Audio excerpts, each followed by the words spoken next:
Hello, welcome back to the Road to Episode 8, my ongoing series where I chart the road to the release of Star Wars Episode 8 in December 2017. It is now December 2016, and we are now a year away from Star Wars Episode 8. And I just recently rewatched The Force Awakens, and I've suddenly got no hype for Rogue One whatsoever. I just want Episode 8 right now, but I can't have it, so Rogue One will have to do. And Rogue One is a week away from being released. Unbelievable. It's crazy how time is just moving past, and it's been a while since I've done one of these videos in the series, and there has been a veritable shit ton of news about Rogue One. I mean, there's so much that I'm not even looking at it anymore. I mean, they've really gone overboard this time. I know they kind of did last year with The Force Awakens, but I think there's literally like 24, 25 TV spots for this already, and counting.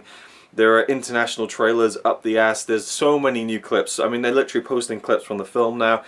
It's going mental. They've shown 20 minutes of the film somewhere. They just had a full press conference for the film a couple of days ago, and there's a couple of little bits and pieces that I've noted down, but I'm really trying to avoid some of it. There's even loads of featurettes they're releasing, behind the scenes stuff of the filming, the creatures, all that kind of stuff, and I'm kind of avoiding most of it. I have my tickets booked. We booked them on the first day because almost all the seats were gone.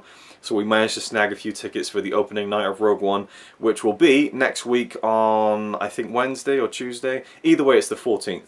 So I think a day before the UK, 2 days before America. Yeah, it's a weird kind of staggered release again, where like it comes out in these random European countries like France, Norway, Sweden, I was going to say Denmark then, holy shit, I'll keep that one in for free. Denmark, and then I think on the 15th, UK, other countries, and on the 16th it's America. Anyway, I don't know why they do that, but they do, and I'm not going to complain about seeing the film a day early. From the press conference where they were talking about the film, Diego Luna, who plays Cassian, I forgot the last name of his character, but he plays the guy who's in a lot of the trailers alongside Jyn Erso, played by Felicity Jones. He said he spent 2 weeks with members of the military preparing for the role of Cassian Andor. I had it written down, didn't even look at it. And in some of these new trailers, like the Korean trailer, we saw this, which it looks like an awesome kind of set piece space battle, and this huge circular kind of shield thing. I believe it's called the Shield Gate.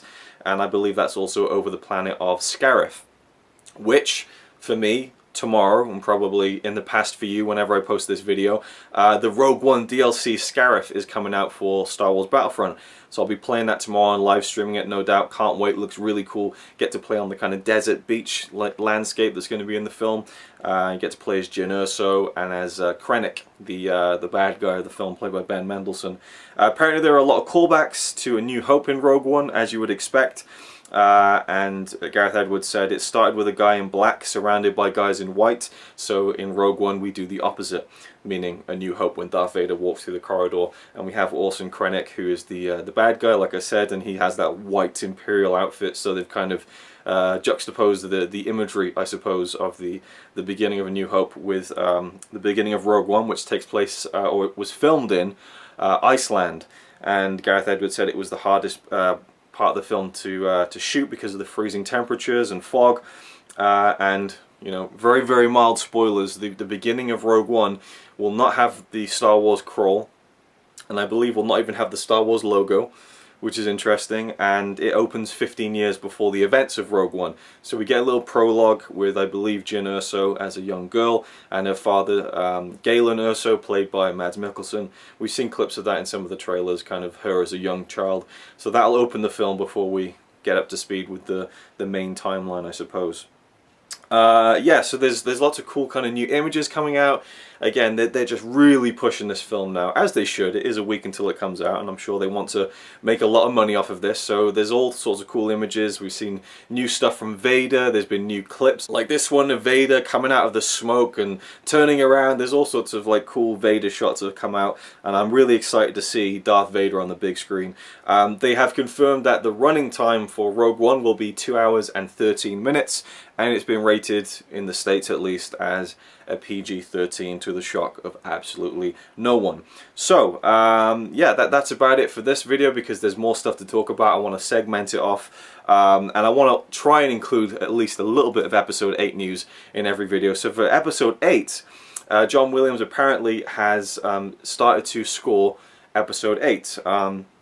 He begins recording Star Wars Episode 8 in December and expects to record off and on throughout, from now, December, until March or April of 2017. So I think anyone who knows me and talks to me about Star Wars knows how morbidly terrified I am of him dying before the end of this trilogy.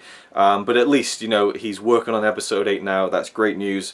And I'm really excited to kind of sit down in that theatre in December 2017, knowing that I'm going to be hearing more new John Williams score. And again, rewatching The Force Awakens a week ago, I just fall more and more in love with the music. I think his score for The Force Awakens is phenomenal. It just grows on you. It becomes part of your Star Wars kind of sense memory or something. Like, just like how all those classic themes are a part of your psyche as a Star Wars fan from the original trilogy. I feel like some of those from The Force Awakens are really starting to creep in there. Now, Rey's theme has always been, from day one, I thought that was an incredible theme. But even like Kylo Ren's theme is really growing on me, things like that. So yeah, really excited that John Williams is definitely down for Episode 8 and begins working on it now, basically, which is really cool.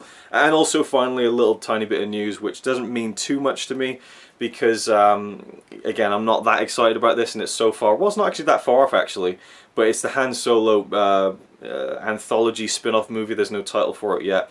The young Han Solo movie, which will star Alden Ehrenreich as Han Solo, now has 2 new cast members. They have cast and now confirmed that Lando Calrissian will be in the film, and he'll be played by the actor Donald Glover.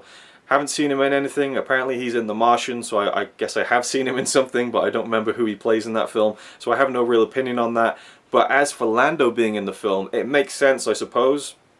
But again, I'm really kind of walking on thin ice with this film. I don't know what to think about it, and I definitely am not fully on board yet.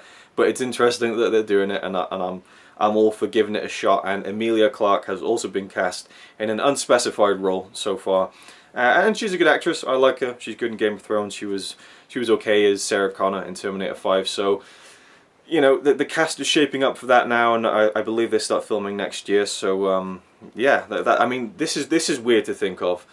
From this point now, a week away from Rogue One, the next 18 months will see the release of 3 Star Wars films. I think even less than that, because the young Han Solo movie is currently slated to release in May of 2018.